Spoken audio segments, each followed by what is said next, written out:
Ano ang kaya mong gawin at ibigay alang-alang sa mga pangarap mo? Kaya mo bang talikuran pati ang sarili mong pagkatao at moralidad? Ating tunghayan ang isang kwento natin sa araw na to na kakaiba sa lahat ng kwentong ating narinig dito. Ako ay nagpapasalamat ngayon pa lang dahil napili niyang ibahagi ang masalimuot niyang kwento dito sa ating programa. Kaya wag na nating patagalin pa, simulan na natin ang inyong paboritong programa. Sana nga paborito ano? Ang Dear Mama Mia.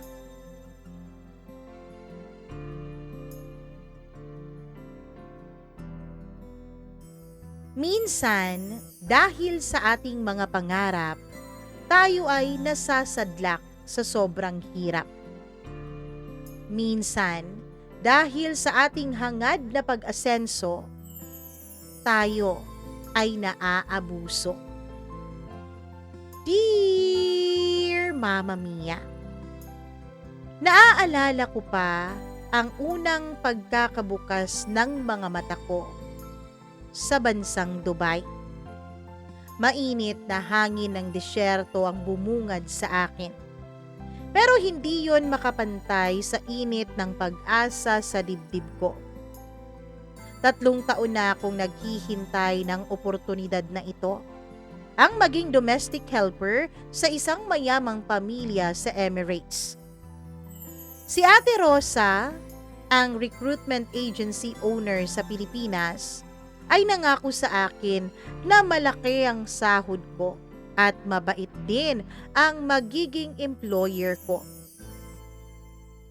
Maniwala ka sa akin, Marla, sabi niya sa akin nung huling pagkikita namin sa Makati. Kilala ko ang pamilyang ito. Parang pamilya mo na rin ang magiging turing nila sa iyo. Ganun kasi ang tingin nila sa kanilang mga kasambahay eh. Ngayon ay nakaupo ako sa backseat ng isang Toyota Land Cruiser habang pinapanood ko ang mga skyscraper na parang nangungusap sa alapaap. Ang driver, si Ahmed, ay ngumiti sa akin sa rear view mirror. First time here in Dubai? Tanong niya sa akin sa broken English. Tumango ako. Hindi pa rin ako makapaniwala na narito na ako sa lupang pangako. Sa lupang alam kong maraming buhay ang nagbago. Madam Sarah, very nice lady. Dagdag niya pa. You will be happy there. Pero bakit pakiramdam ko ay may kakaibang lamig sa boses niya? Bakit hindi niya ako tinitignan ng direkta sa mata habang sinasabi ang mga salitang yon? Mabilis kong pinalis ang mga negatibong isipin na yun sa utak ko. Siguro dahil lang sa jet lag at sa sobrang nerbiyos dahil unang pagkakataon iyon na nakalabas ako ng bansang Pilipinas. Kailangan kong maging positibo para sa mga anak ko sa Pilipinas, para sa nanay kong may high blood pressure at diabetes, para sa kinabukasan ng aming buong pamilya. Huminto ang sasakyan sa harap ng malaking bahay. Hindi bahay yon kundi mansyon. Puti ang mga dingding, may mga halaman na hindi ko kilala, at gate na mukhang mas mahal pa sa buong taon kong sahod noon sa Pilipinas. Lumabas si Ahmed at kinuha ang maleta ko. Come, sabi niya. At naglakad na kami patungo sa gilid ng bahay kung saan may hiwalay na entrance. At dun ko nga nakilala si Madam Sarah. Matangkad, payat, blonde ang buhok, at mga mata na parang hindi kanya nakikita kahit nakatingin siya sa'yo. So, you are Marla, sabi niya na parang tinitimbang ang pagkatao ko. I hope you will work hard here. Hindi kami mahilig sa mga tamad. Nagtaka ako sa mixed English-Filipino niya. Sabi sa akin ni Ate Rosa, American o Amerikano.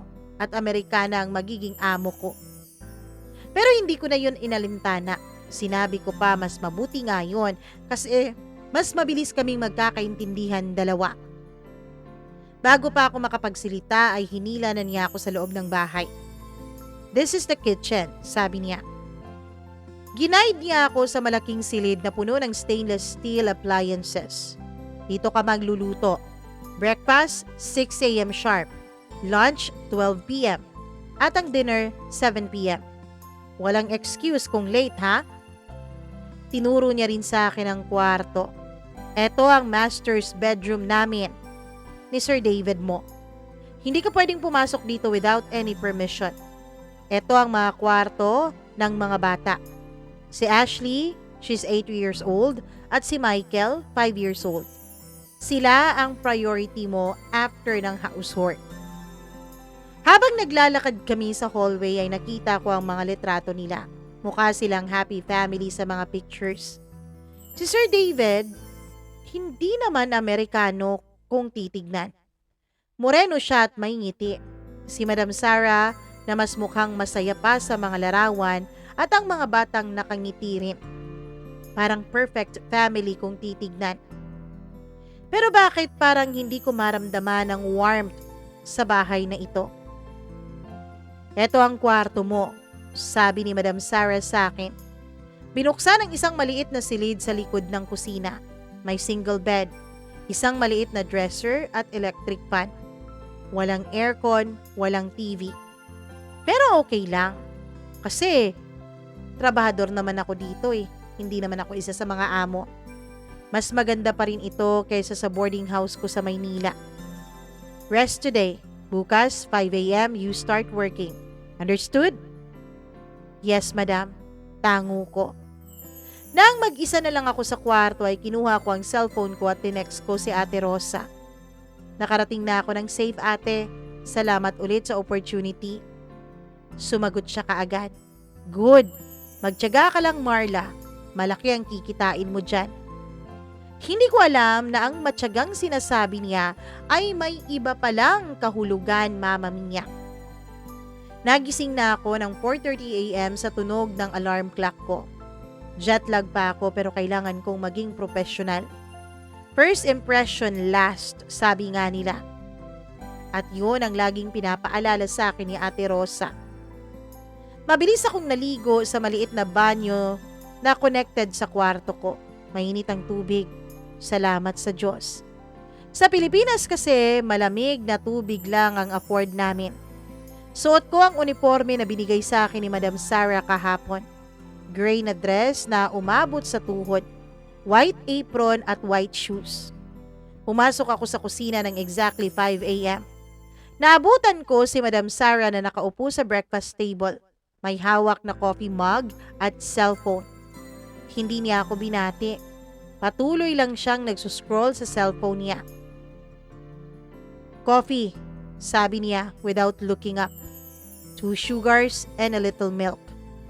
Nagmadali akong gumawa ng kape. Hindi ko alam kung saan nakalagay ang mga gamit kaya natagalan ako ng konti. Nang iabot ko sa kanya ang kape ay tinignan niya ako ng masama. 6 minutes, sabi niya, habang tinitignan ang relo niyang suot. "Dapat 3 minutes lang to. Gawin mo ulit." Nagulat ako. "But madam, the coffee is already." "Gawin mo ulit." Pigil niya sa sinabi ko. Mas malakas ang boses niya. Kaya kinuha ko ang mug at bumalik ako sa kusina. Habang ginagawa ko ulit ang kape, ay naramdaman ko ang mga mata niyang nakatingin sa akin. Para akong nasa exam na hindi ko alam ang mga tanong. Pagkatapos ng coffee ay tinuro niya sa akin ang breakfast menu. Scrambled eggs, bacon, toast at fresh orange juice. Si Sir David mo, magwe-wake up yan ng 6:30 a.m. Dapat ready na lahat by then. Nagsimula akong magluto. Sa totoo lang, magaling naman akong magluto, Mama Mia. Sa Pilipinas, ako ang nag-aalaga sa mga kapatid ko at sa mga anak ko kaya sanay na ako. Pero habang nagluluto ako ay pinanood niya ang bawat galaw ko. "Wrong, wrong!" sabi niya nang makita niya kung paano ko iniscramble yung mga itlog. Dapat low heat, tapos hindi ganyan ang pag-flip. Kinuha niya ang spatula gamit ang spatula na mula sa kamay ko at ginawa niya mismo ang sinabi niya. Ganito. Remember ha? Pero hindi pa ako nakakasagot ay tinawag na naman niya ako. Hoy Marla, yung juice! Masyadong matagal mo nang ini-squeeze yan. Baka nasali na ang balat dyan ha? Parang gusto ko nang umiyak. Hindi pa ako nagsisimula ng maayos pero parang lahat na lang ng ginagawa ko ay mali na. Siguro dahil sa first day jitters, yun ang naramdaman ko. Kailangan ko lang siguro talagang makapag-adjust ng maayos. Nang bumaba si Sir David, nagbago ang mood ni Madam Sara. Ngumiti siya sa asawa niya at hinagkan ito sa pisngi. Good morning, love, sabi niya sa malambing na boses.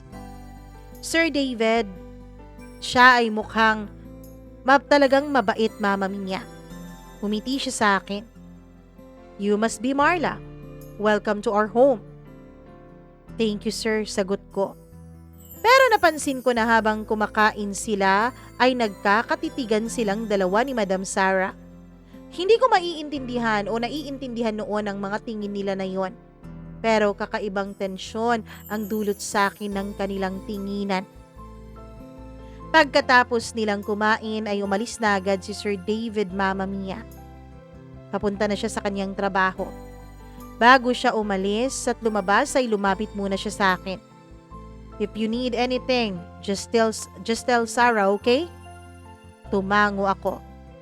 Yes sir. Nang mawala si Sir David ay nagbago ulit ang mood ni Madam Sara.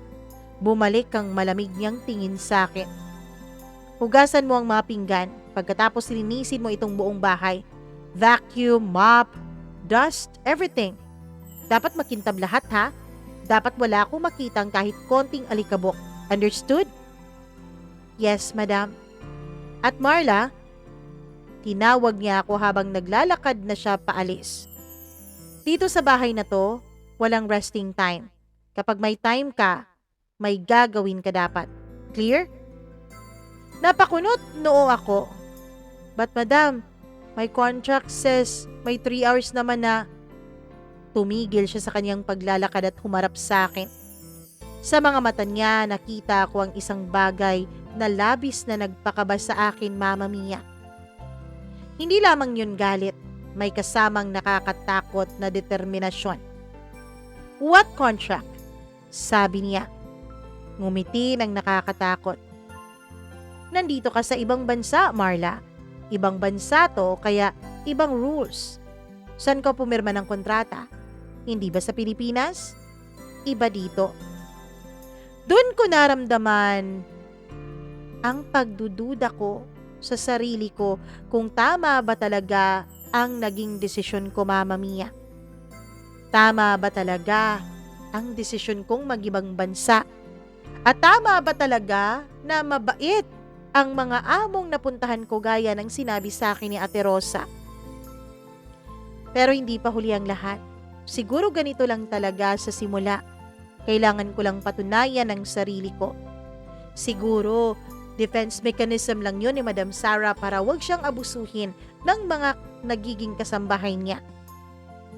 Ang hindi ko alam, Mama Mia, dapat pala nung una pa lang akong nakaramdam ng hindi maganda, ay tumakbo na dapat ako paalis sa lugar na yon. Bangungot. Bangungot ang buhay ko sa lugar na yon. Makaraan ng 2 linggo, natutunan ko na ang routine. Gising ng 4:30 a.m., tulog ng 11 p.m. Kung swerte ka. Walang day off, walang break time, walang pahinga. Ngayong umaga, habang naglilinis ako ng sala ay narinig ko ang usapan ni Madam Sara sa kung sino man ang kausap niya sa phone. Hindi ko sinasadyang marinig yon, pero medyo malakas kasi ang boses niya. At narinig ko na tinawag niya si Ate Rosa. Yes, Ate Rosa, sabi niya sa Tagalog. Maganda ang trabaho ni Marla, pero kulang pa sa training. Natigilan ako sa pagpupunas. Ate Rosa? Paano niya nakilala si Ate Rosa? at bakit Tagalog ang ginagamit niya. Nagtago ako sa likod ng sofa at patuloy na nakikinig. Hindi pa ako nagbibigay ng phone sa kanya. Tuloy ni Madam Sarah.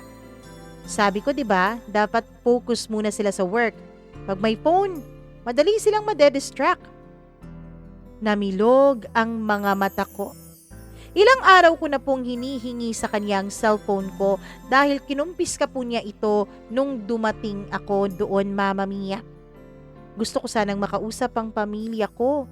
Gusto kong makausap ang mga anak ko. Pero palaging may excuse si Madam Sarah. Sabi niya later or maybe tomorrow. Oo, naiintindihan ko, sabi niya. Pakinggan mo, Ate Rosa. Ang business natin, kailangang smooth. Kapag may problema ang mga dalaga, tawagan mo agad ako, okay? Business? Mga dalaga? Ano ang ibig niyang sabihin? Biglang napatayo si Madam Sarah at nakita ako. Pagkatapos ng tawag ay biglang napatayo si Madam Sarah at sumigaw.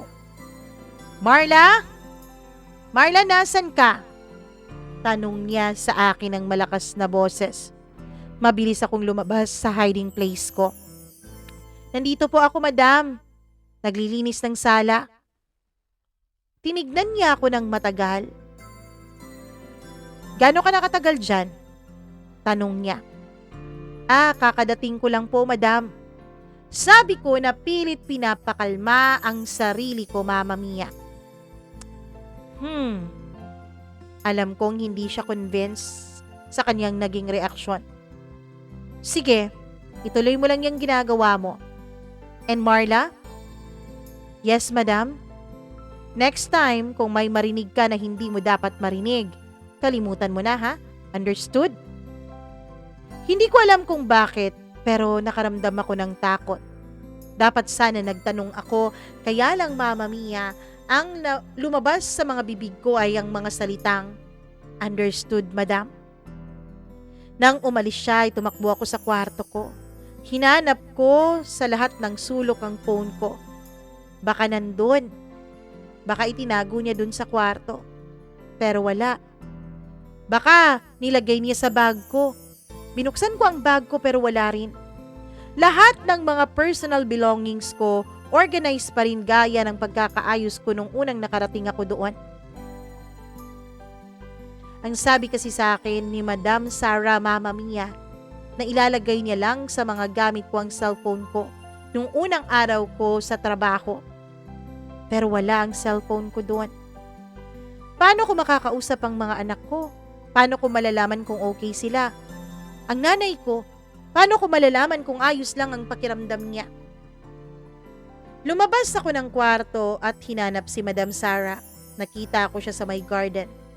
Nakausap si Ahmed na isang Arabic.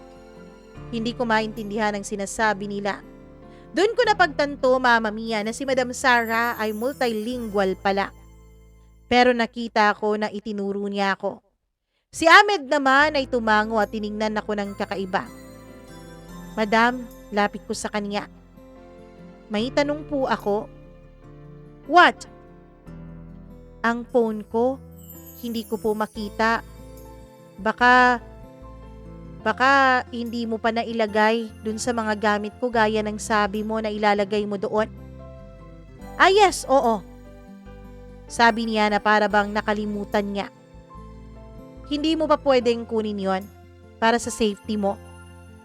Safety? Oo, Marla. Kasi maraming scammers dito sa bansang ito. Baka ma-hack ka. Baka makidnap ka. Ako na muna ang bahala sa communication mo sa pamilya mo. Parang may bumara noon sa lalamunan ko, Mama Mia. But madam, kailangan kong makausap ang mga anak ko. Mag-aalala ang mga yun sa akin. Sinabi ko na nga, di ba? Ako na ang bahala. Mas tumaas ang boses niya, Mama Mia. Bakit ba ang kulit mo, Marla? Hindi mo ba ako pinagkakatiwalaan? Hindi ko alam ang sasabihin ko. Nasa bansa niya ako. sa bahay niya. Wala akong kahit na isang kakilala dito. Wala akong mahihingan ng tulong kung baka sakaling anong mangyari. Madam, sabi ko, napilit pinapakalma ang sarili ko. Pwede po ba na kahit once a week lang, makausap ko ang pamilya ko sa Pilipinas? Para lang malaman nila na okay ako. Tumawa siya, pero hindi yung masayang tawa. Yung tawa na nakakatakot. Marla, hindi mo pa ba naiintindihan hanggang ngayon ang sitwasyon mo? Lumapit siya sa akin. Nandito ka na. Wala ka ng choice. Ang pamilya mo, malayo na. Ang mga kaibigan mo, malayo na rin. Ang buhay mo noon sa Pilipinas, tapos na. Eto na ang buhay mo ngayon. Umiling ako. Hindi po ganyan, madam. Kontrata lang ito. May karapatan ako. Karapatan? Putol niya sa akin. Show me your passport. Nagtaka ako. Bakit po? Nasaan ang passport mo? Nasa bag ko po. Go on, check your bag. Kinabahan ako ng husto noon, Mama Mia. Sobrang kabog ng dibdib ko.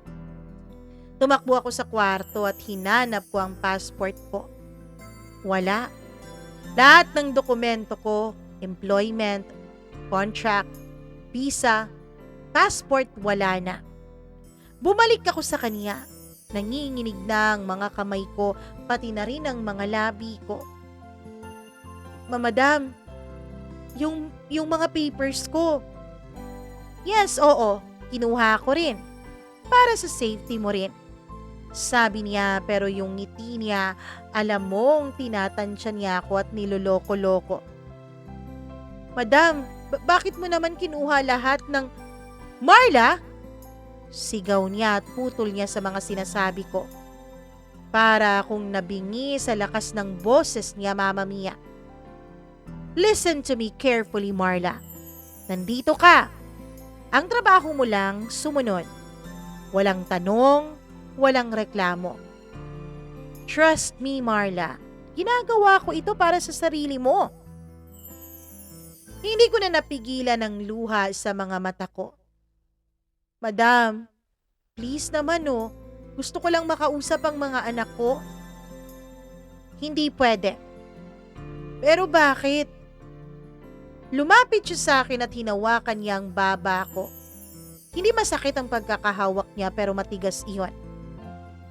Kasi Marla, sabi niya sa mababang boses, hindi ka na nila Marla. Dito ka na ngayon. Marla na kita. Akin ka na ngayon. Napaatras ako noon dahil sa sobrang takot. Hindi ko naiintindihan ang mga sinasabi niya, Mama Mia. Ano po ang ibig ninyong sabihin? Umiti siya ulit ng nakakatakot. You'll understand soon enough. Antay ka lang. Mama Mia, 1 buwan na akong nasa bahay na ito. Unti-unti nang nawawala ang pag-asa ko. Wala na akong komunikasyon sa labas. Wala na akong dokumento. Wala na akong kahit na anong identity. Ngayong umaga ay may bagong development. Nakita ko si Madam Sarah na may kausap na babae sa phone. Hindi yun si Ate Rosa. Iba ang boses nito. Yes, next week pwede na. Sabi niya habang nakangiti. Fresh pa ito, hindi pa gaanong na-trauma. Nakakatakot ang ngiti niya. Hindi ko maintindihan ang mga sinasabi niya. Pero nakaramdam ako ng panganib. Para bang anumang oras ay mapapahamak ako. Oo, yes, maganda sa physical. Payat, pero hindi naman masyadong payat. Matangkad din. Perfect para sa mga clients mo. Clients? Anong clients?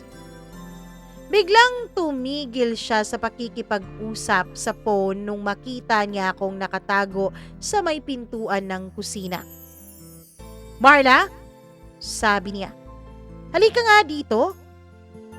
Hindi ako gumalaw.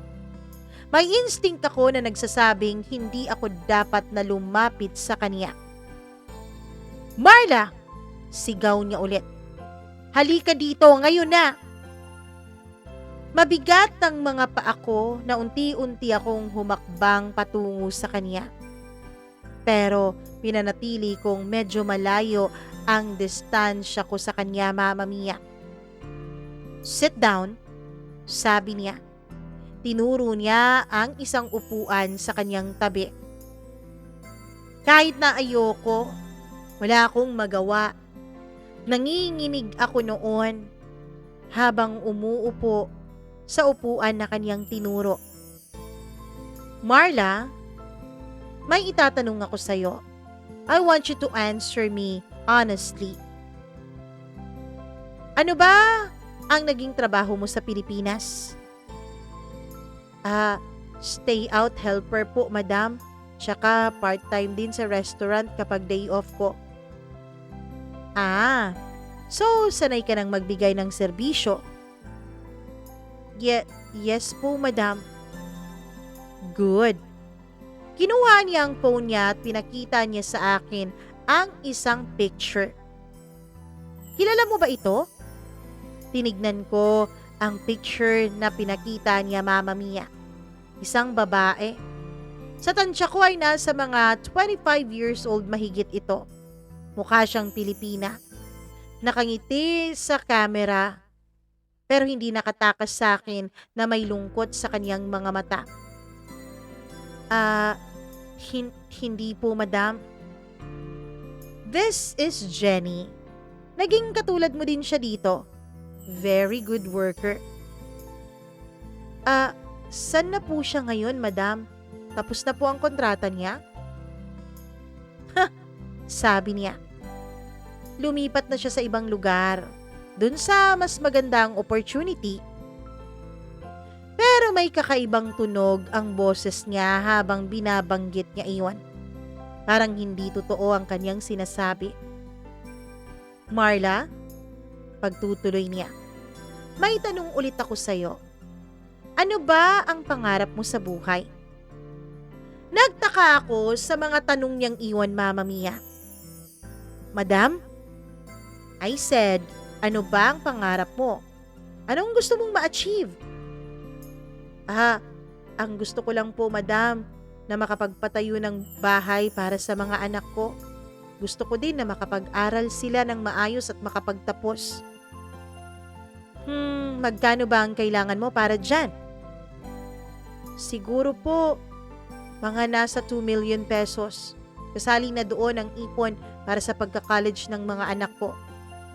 Tumawa siya. 2 million pesos, Marla? Dito sa trabaho mo? Siguro more than 20 years mo pa bago makuha yung 2 million pesos na iniisip mo. Nasaktan ako sa sinabi niya, pero totoo naman yun, Mama Mia. Pero Marla, may alam akong ibang paraan para makakuha ka ng ganyan kalaking pera. Mas mabilis to. Kahit na nanginginig, alam ko na gusto niyang marinig na itanong ko sa kanya kung ano yon. Kaya nagtanong ako. Ano po yun, madam?" Lumapit siya sa akin. "May mga friends ako, Marla. Mga mayaman, mga foreigners. Naghahanap sila ng mga special companions." Hindi ko maintindihan noon ang term na special companions, Mama Mia. Oo, kasama nila sa mga party, sa mga travel. Tapos, well, mga adult na activities. May mga anak ka na rin naman, 'di ba? Kaya alam mo na 'yon. Yung kama. Bigla akong na-realize kung ano ang ibig niyang sabihin, Mama Mia. Napatayo ako sa sobrang gulat, sa sobrang takot. Madam, Hindi po ako pwede sa ganyan, sabi ko. Sit down, mariin niyang sabi. Mas malakas ang boses niya this time. Pero madam, hindi po. Sit down! Bingi ka ba? I said sit down. Umupo ako. Takot na Mama Mia. Marla, listen to me carefully. Ikaw, wala ka ng choice. Kasi nandito ka na eh. Wala nang makaka-rescue sa'yo. Wala nang makakakuha sa'yo. Wala nang makakapagligtas sa'yo. Ang tanging choice mo na lamang ay sumunod sa akin. At kapag ginawa mo yon, hindi lang ako ang makikinabang.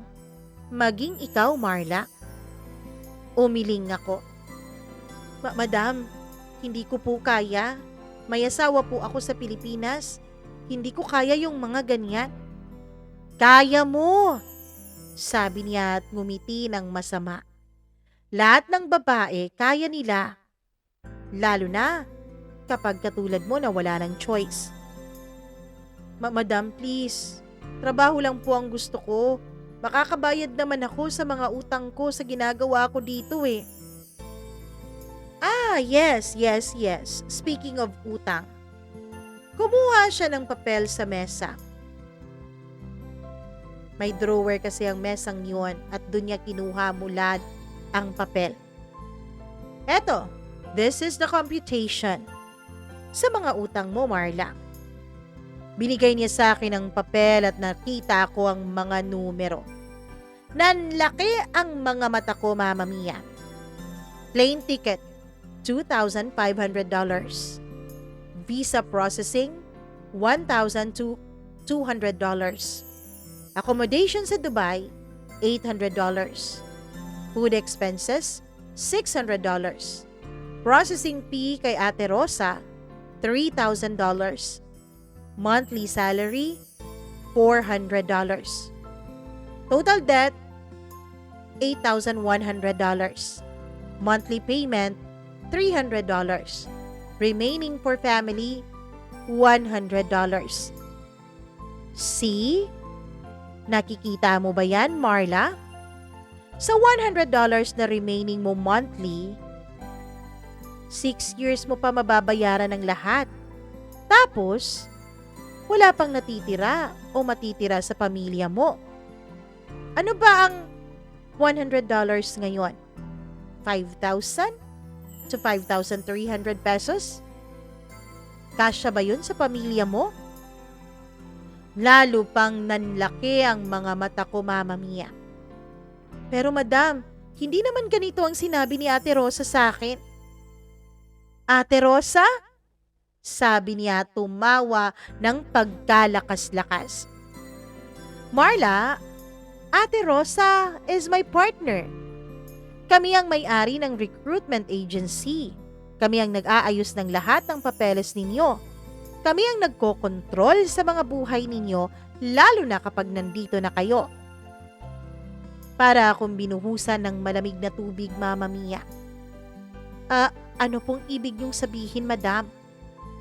Ang ibig kong sabihin, Marla, sabi niya, tumayo at naglakad palapit sa akin.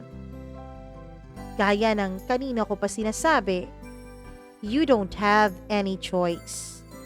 Ang pamilya mo umaasa lang sa'yo.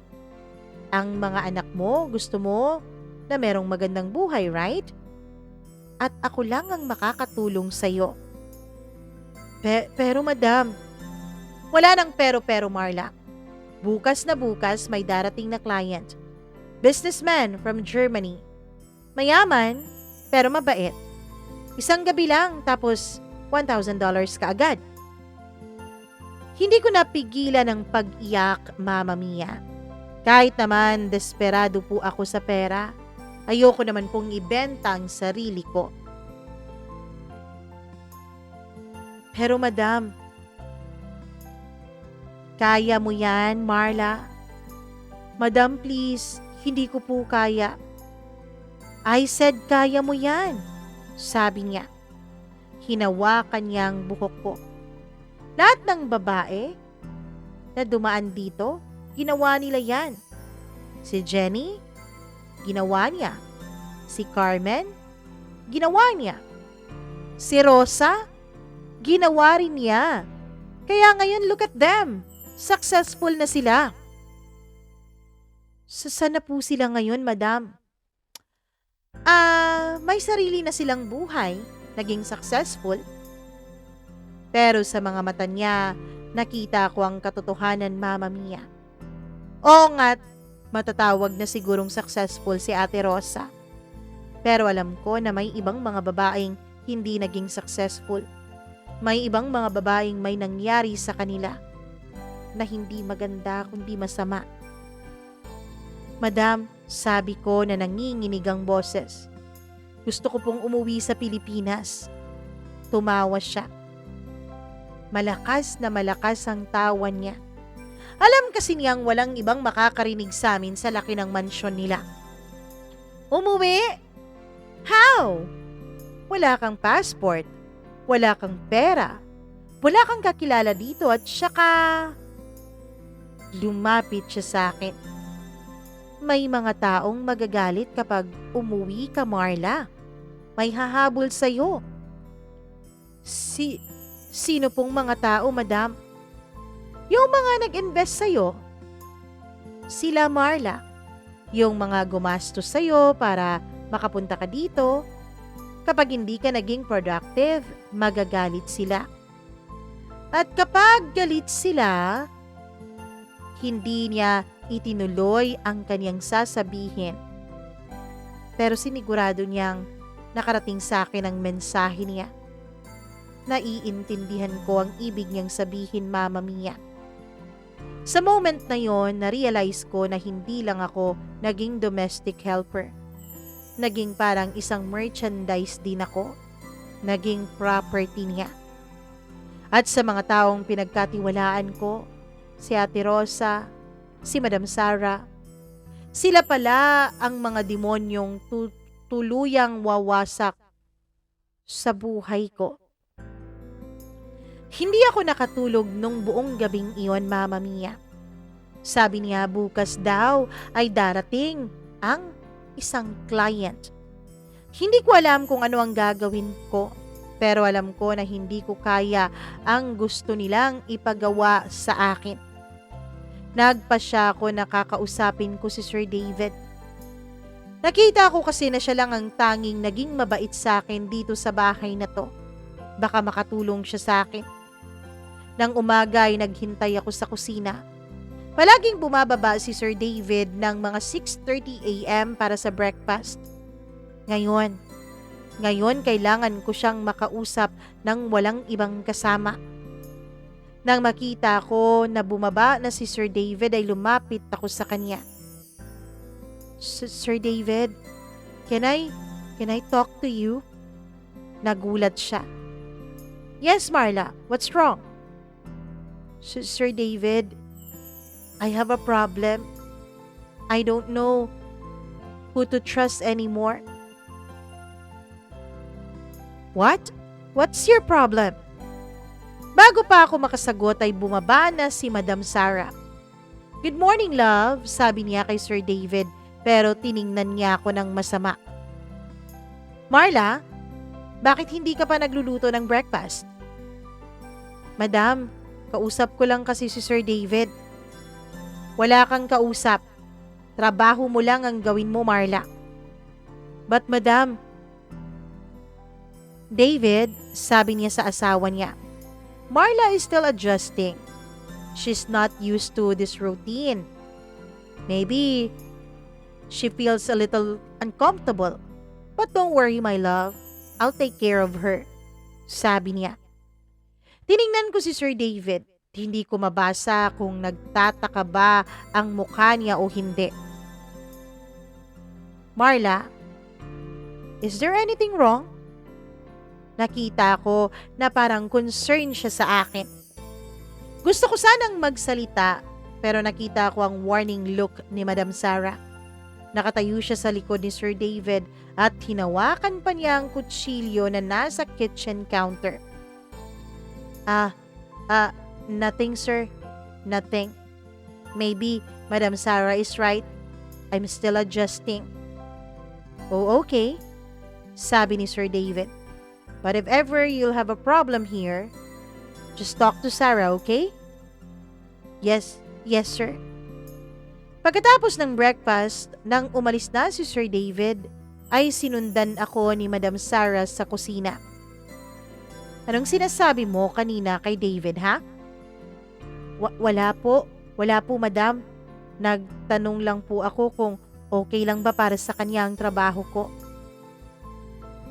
Marla, makinig ka sa akin.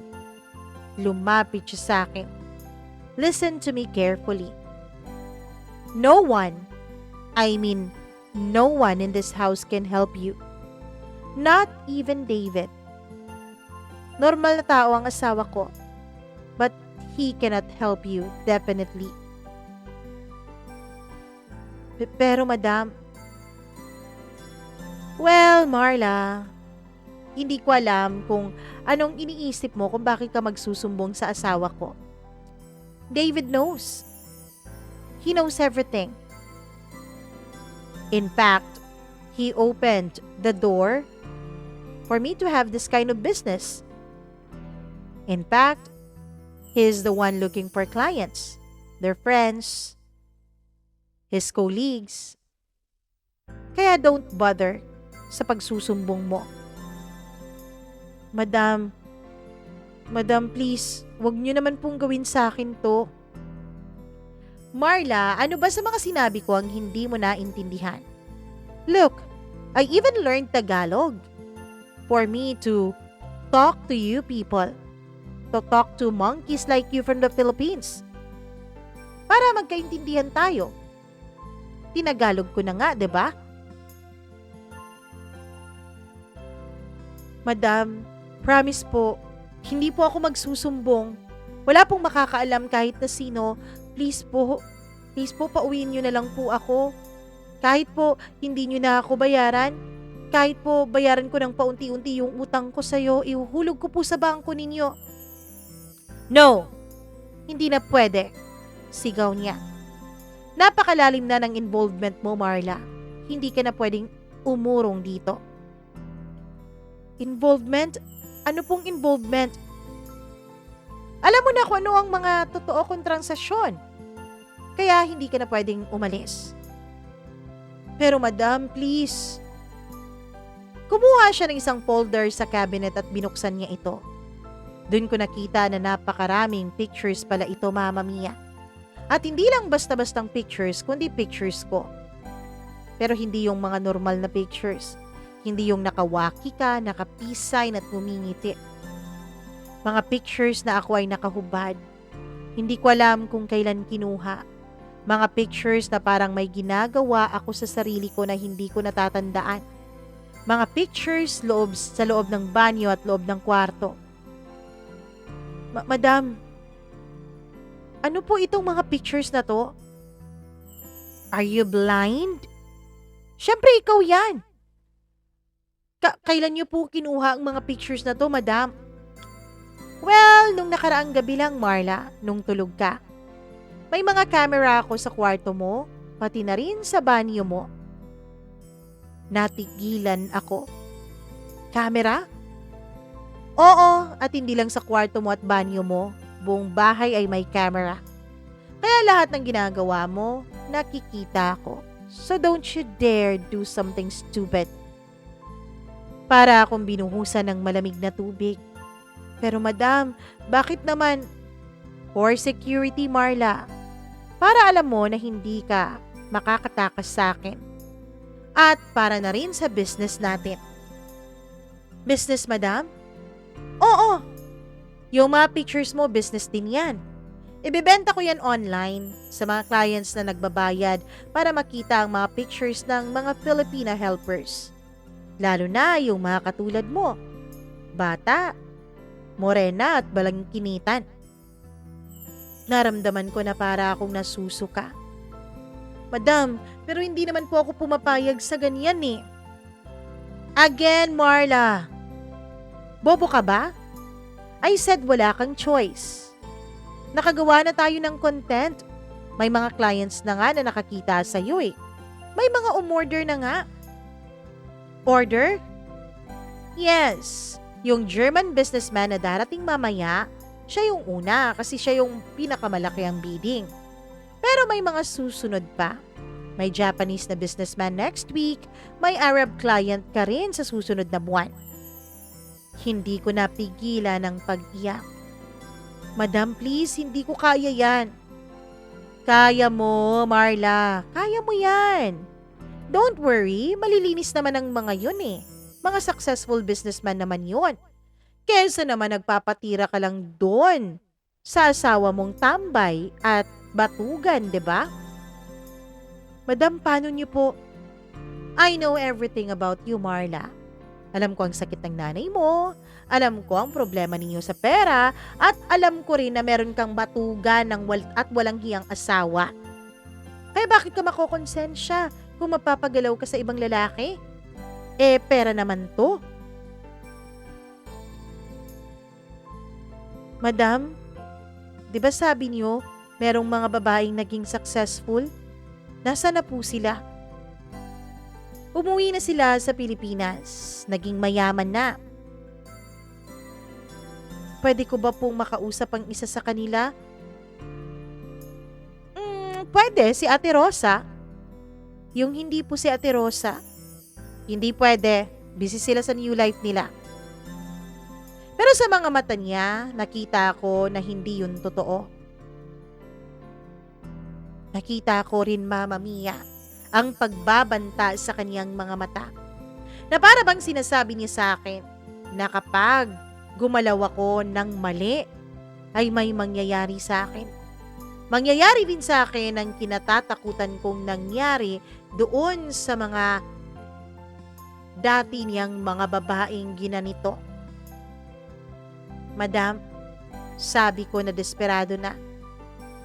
Kung gagawin ko yung gusto mo, kailan po kaya ako makakauwi? Depende. Depende sa performance mo, Marla. Kung magaling ka, maybe 2 to 3 years. Tapos pwede ka nang umuwi. Mayaman ka na. Pwede mo nang pagpatayuan ng bahay ang pamilya mo. Pwede nang matupad ang mga pangarap mo. Mama Mia, hindi ko alam noon kung may katotohanan ba sa kanyang mga sinasabi. Hindi ko alam kung totoo ba talaga na pauuwiin niya ako after 2 to 3 years. Pero isa lang ang naisip ko, Mama Mia. Wala akong choice. Tama siya. Hindi ako makakatakas sa lugar na ito. Kaya bago pa man may mangyaring masama sa akin, bago pa man tuluyan akong hindi makauwi sa aking pamilya, ay kailangan ko nang gumawa ng paraan. At walang ibang paraan yon kundi ang sumunod sa mga gusto niya. Marla, don't bother cleaning. Ang gawin mo, maligo ka. Kuskusin mo yung sarili mo ng madalas. Tapos tanggalin mo lahat ng libag mo sa katawan. Magpabango ka. I'll give you something. Teka ha, you wait here. Umakyat siya sa kwarto nila. Pagkatapos nung bumaba siya ay may binigay siya sa aking isang perfume. Napakabango noon at halatang mamahalin. Wag na po, baka po idagdag nyo ito sa utang ko. No, Marla, you won't have any utang sa akin na. Kapag pumapayag ka, ang akin lang ay 50-50 tayo sa kita. Mamaya, merong $1,000. So, tigpa 500 tayo. Sa susunod na mga araw naman at linggo, ganun ang siste natin. Sige po, madam.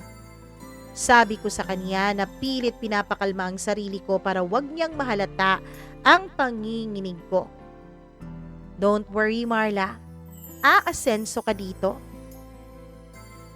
Tapos naligo ako. Ilang oras lang ang dumaan ay dumating yung German na kliyente na sinasabi niya. Matanda na ito, Mama Mia. Sumama ako sa kanya ayon na rin sa utos ni Madam Sara. Mama Mia, hindi po madali ang makipagtalik sa isang German. Bukod sa talagang hindi average ang kanilang size, ay mapanakit din ang kadalasan sa kanila. Mahilig sila sa parang brutal sex, Mama Mia. Puno ako ng pasa nung inihatid na ako ng driver niya sa mansyon ni na Madam Sarah. Gusto ko sanang tumakas noon, kaya lang sinalubong naman ako ni Ahmed. Wala akong nagawa. Hanggang sa naging sunod-sunod na ang pagtanggap ko ng kliyente. Hindi na lang isang beses sa isang linggo. Naging 2 hanggang sa naging 3. Mama Mia, nababakante lang ako kapag meron po akong buwanang dalaw. At dahil sa nangyari, ay naging parang magkaibigan na kami ni Madam Sarah. Pinagkakatiwalaan na niya ako paunti-unti dahil nakikita niya na hindi na po ako pumapalag. Ako pa nga ang nagtatanong kung meron na bang bagong kliyenteng nag-inquire sa akin. Minsan, nagbibigay na rin ako ng mga malalaswakong larawan sa kanya. Ginagawa ko ang lahat ng yun para makuha ko ang tiwala niya, Mama Mia. At para na rin makakuha ako ng pera. Naging mabilis ang pag-iipon ko. Si Ahmed ang inuutusan niya para magpadala ng pera sa pamilya ko. Hindi pa rin niya ako pinagkakatiwalaan ng cellphone. Pero hindi ko naman hinihingi na yun sa kanya. Para hindi niya maisip na may iba akong binabalak. Si Ahmed, kapag tapos na siyang magpadala ng pera sa pamilya ko, ay bumabalik siya bitbit ang resibo at pinapakita niya sa akin. Kaya nakakampanti akong nakakapagpadala nga siya, Mama Mia. Hanggang sa lumipas ang halos 1 taon, na ganon ang sistema ko sa bahay ni na Madam Sarah. Meron na rin dumating na ibang mga babae. Yung iba, Mama Mia, ay may kumuha sa kanilang ibang mga katulad din ni Madam Sarah. Yung iba ay nagiging katulong ng ilang buwan sa bahay ni na Madam Sarah, tapos bigla-bigla na lang nawawala. Hindi na ako nagtatanong. Dahil alam ko na kapag nagtanong ako, maglalagay yon ng pagdududa sa utak niya. Hanggang sa nung mag-iisang taon na nga ako sa ganoong uri ng pagsasama namin ni Madam Sarah. Isang gabi bago ako pumasok sa kwarto ko ay pinatawag niya ako. Come here, Marla. Sabi niya sa akin. Ano po, ma'am? Pasok ka. San po? Sumunod ka sa akin. Mama Mia, inisip ko na baka may last call client ako. Pero pinapasok niya ako sa kwarto nilang mag-asawa. Here, wear this. Sabi niya at may inabot siya sa akin.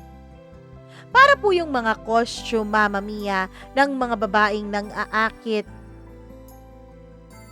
sa pelikula. 90s na parang may stockings. Bakit po? May kliyente po ba ako ngayon? Yes, may kliyente ka, Sarah. Kaya you wear that. Dito ka na sa banyo namin magbihis. Doon ko naisip na medyo pinagkakatiwalaan na nga niya ako. Kasi nagbago na ang treatment niya sa akin.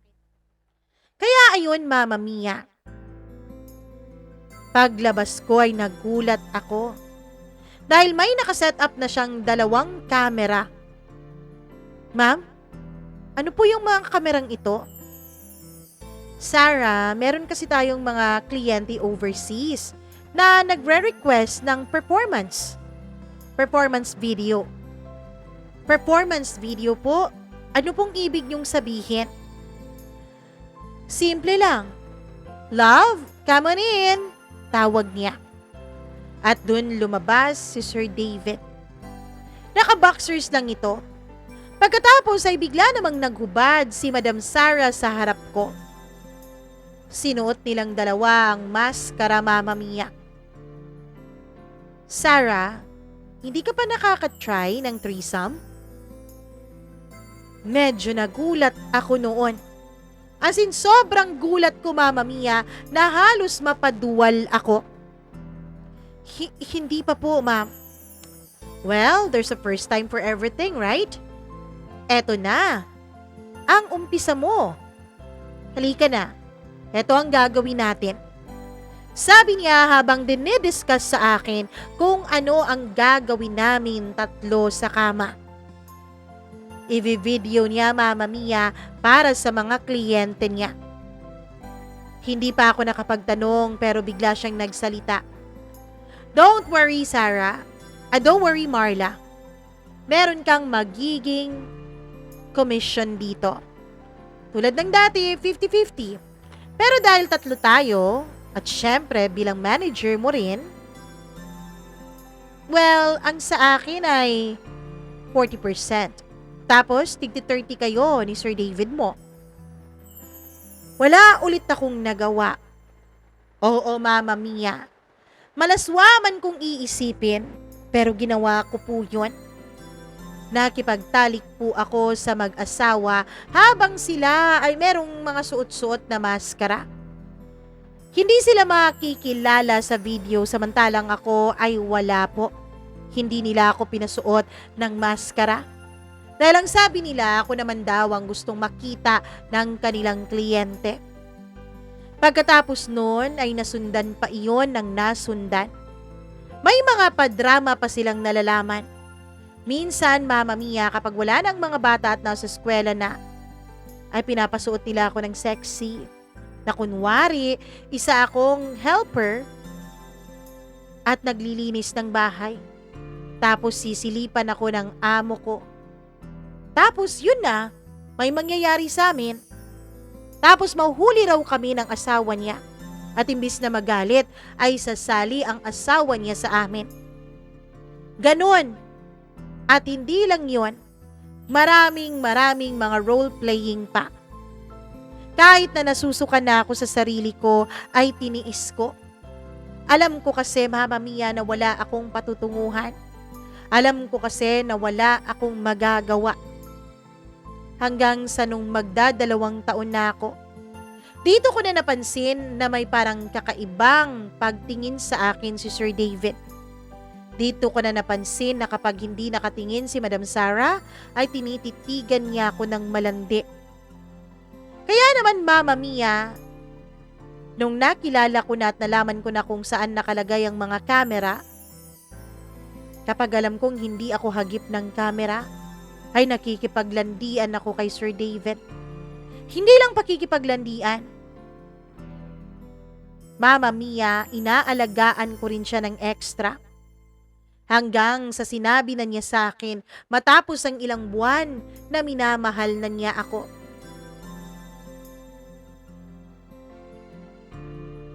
Do you want that we will be together? Sabi ko sa crooked English ko. Yes, I really do want to be with you, Marla. I don't like Sarah anymore. She's not as exciting as before. But you are different, sabi niya. Well, Sir David, I will be yours if you'll take me out from here. You know, we can't do anything here. There's camera everywhere, sabi ko sa kanya. Sa pagkakataong yun ay wala po si Madam Sarah. May dineliver po siyang babae sa isa niyang kliyente. Well, don't worry, my dear. I'll take you out from here. Doon ako nakakita ng pagkakataon. Kaya naman mas pinaibig ko pa si Sir David. Hanggang sa wala na nga siyang naging kawala sa akin, Mama Mia. Minamahal na nga niya ako. Isang araw, sabi niya kay Madam Sarah ay may kliyente daw kukuha sa akin. Sinakto niya talaga na merong ibang kliyente na naghahanap din ng ibang babae at may bagong dating noon na mula sa Malaysia naman na babae. I-deliver ni Madam Sarah. Okay, I'll deliver Marla after I deliver this new girl, sabi niya kay Sir David. No. I'll be the one to take care in delivering Marla. Because, the distance is Sabi niya malayo raw ang distansya. Sabi niya out of the way. Tumitig pa si Madam Sarah sa kaniya na para bang nagdududa sa akin. Well, Madam Sarah, pwede naman sa'yo ako sumabay. Sabi ko para panatagin ang loob niya at mawala ang kaniyang pagdududa. Okay. You'll be the one to take Marla. Sabi niya. Noong umalis na si Madam Sarah ay nag-empake na ako. Dali-dali akong sinundo ni Sir David sa kwarto ko. Tapos umalis kaming dalawa. Mama Mia, pumunta kami sa isang condo unit. Sabi niya hindi raw alam ito ni Madam Sarah. Pagdating doon ay ako na ang kusang humalik sa kanya. Bigay todo talaga ako sa performance ko sa kanya sa kama. Lagi kong sinasabihan siya na mahal ko siya, nagwapo siya at kung ano-ano pa. Hindi syempre ako tumakas agad-agad. Syempre dapat makuha ko muna ng tuluyan ng kaniyang loob. Doon kami tumira. Tinakasan niya si Madam Sarah. 2 linggo matapos kaming nagsama sa kondo na yon ay tsaka ko isinagawa ang pagtakas ko. Umalis siya para bumili ng aming grocery. Dahil medyo nakampante na siya na mahal ko rin siya dahil sa magaling na akong magpanggap Mama Mia, ay hindi niya nilock yung pintuan bago siya umalis. Doon ako nakahanap ng pagkakataon. Marami-rami na rin akong naipon. Agad-agad akong pumunta sa immigration, Mama Mia. Doon ko sinabi ang mga pinagdaanan ko. Sabi nila sa akin, kailangan daw munang harapin ko ang dati kong employer. Gumiyak ako, nagmakaawa. Sabi ko, wala na akong balak na magsampa ng kaso. Ang gusto ko lang ay makaalis doon. Sabi ko, kinuha nila ang passport ko, pati na rin ang visa ko. Buti na lang at merong naawa sa akin na taga-immigration. At pinasakay niya ako ng eroplano 3 araw matapos akong dumating doon. Hindi rin naman nagtangkang pumunta sa immigration si Madam Sarah pati na rin si Sir David. Hindi ko alam, siguro takot din sila na madiskubre ang mga pinaggagawa nila Mama Mia. Matapos noon ay naging malaya ako. Nakauwi ako ng Pilipinas. Pag-uwi ko ay nalaman ko na yung asawa ko ay sumama na pala sa ibang babae. Hindi ako masyadong nasaktan. Kasi ako din naman, Mama Mia. Alam ko rin naman na hindi ako naging fair sa kanya. Hindi ako naging tapat sa kanya dahil kung sino-sino ng lalaki ang gumamit sa akin sa kama. Ayos lang yun, sabi ko sa mga anak ko. Mama Mia, 3 taon na po ang lumipas mula nung makatakas ako. Wala na akong naging balita pa kay Ate Rosa, kay Madam Sarah at kay Sir David. Wala na rin akong pakialam pa sa kanila. Sa ngayon ay meron na po akong munting negosyo dito sa probinsya namin. Meron akong patahian ng mga uniforme. Meron din akong karinderya. Nakakaraos na ako sa buhay. Oo, medyo naging maayos na ang buhay namin ng mga anak ko. Pero nung 1 taon lang ay tuluyan ng pumanaw ang ina ko. Na hindi man lang niya nalaman ang ginawa kong mga sakripisyo sa ibang bansa. Sa ngayon ay pilit kong kinakalimutan ang mga madidilim kong pinagdaanan. Kaya ako nag-share dito sa programa mo, Mama Mia, dahil nakita ko na marami palang mga OFWs na nakikinig sa inyo. Gusto ko sanang sabihin sa mga kabayan natin, magpatuloy lang kayo sa buhay. Pasasaan ba't makakaraos din kayo?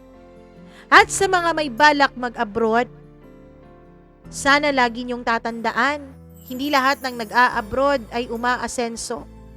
At hindi lahat ay nakakabalik ng buhay. Lalong hindi lahat ng umaasenso ay naging madali ang pinagdaanan. Sobrang hirap po ng pinagdaanan ko, Mama Mia. Maraming salamat po at naway may natutunan kayo sa naging kwento ko at kahit papaano ay na-entertain ko pa rin kayo. Hanggang dito na lamang, Mama Mia. Nagpapasalamat ulit, Marla.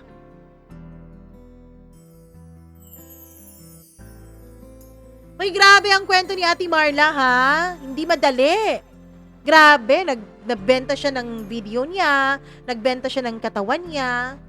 Pero isa lang ang masasabi ko, naging wais ka, Marla. Dahil tama ka, kung hindi mo yun ginawa, kung hindi ka sumabay sa agos ng buhay doon, sigurado ako na baka may mangyari ng masama or may nangyari ng masama sa'yo.